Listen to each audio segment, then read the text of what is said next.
Bhojpuri actress रानी चैटर्जी ने पिछले दिनों एक इंस्टाग्राम पोस्ट के जरिए फैंस को चौंकाया था।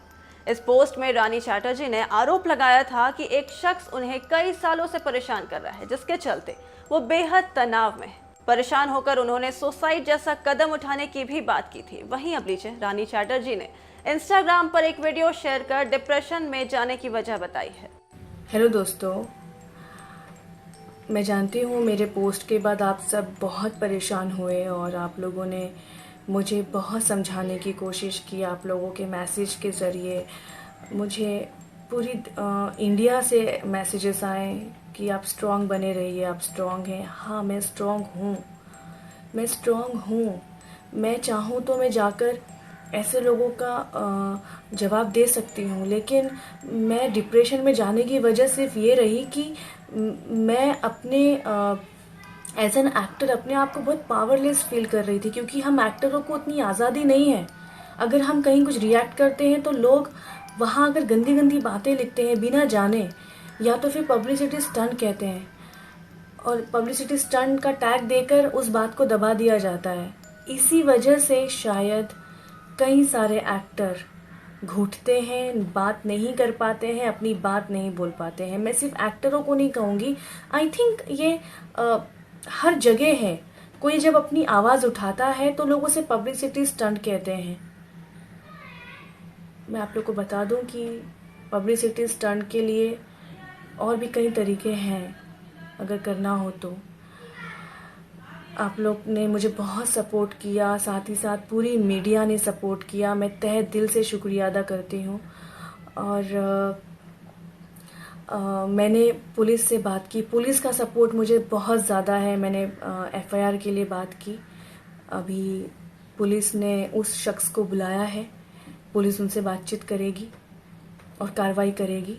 और जो वो शख्स हैं वो और उनके लोग ये कह रहे हैं कि उन्होंने भोजपुरी के खिलाफ, अश्लीलता के खिलाफ बातें लिखी हैं। मैंने भोजपुरी की फिल्मों और गानों के बारे में ज़िक्र नहीं किया है। मैं ये बता दूं कि मेरे पास सबूत हैं, उन्होंने मेरा नाम लिखा है और उन्होंने मुझे टारगेट किया है। और ठीक है, उनका कहना है कि उन्होंने मेरे लिए नहीं लिखा, पर उन्होंने किसी के लिए तो लिखा है, किसी औरत के लिए लिखा है, तो उन्हें ये जवाब ज़रूर देना होगा कि उन्होंने किसके लिए लिखा है।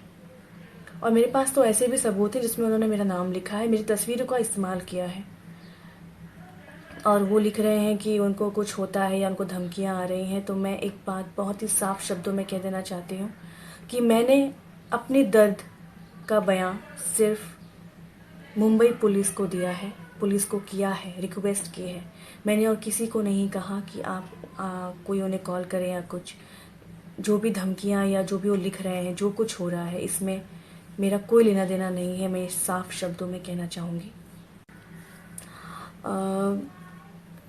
जो भी वो लोग लिख रहे हैं, मुझे उससे कोई लेना देना नहीं है। उन्हें किन के कॉल जा रहे हैं, किन का क्या हो रहा है, मुझे उससे कोई मतलब नहीं है, क्योंकि मेरा उसमें कोई लेना देना है ही नहीं। आई नो, मैं जानती हूँ कि अगर मैंने आवाज़ उठाई है तो मुझे कई लोगों की बातें सुननी होंगी, कई लोग मेरे सपोर्ट में आएंगे। और मुझे इस बात की खुशी है कि 7-8 साल से जब मैं इन बातों पर जिक्र कर रही थी, कई लोगों से मैंने जिक्र किया कि मेरे बारे में बहुत लिखा जा रहा है, मोटी बूढ़ी न जाने और क्या क्या फ़ोटोज़ डाल के लिखा जा रहा है। सब ने यही कहा कि उसके बारे में रिएक्ट करने का मतलब है कि उसे पब्लिसिटी देना, उसको पॉपुलर करना। यही सुन सुन के मैं हमेशा चुप रही और मैंने रिएक्ट नहीं किया।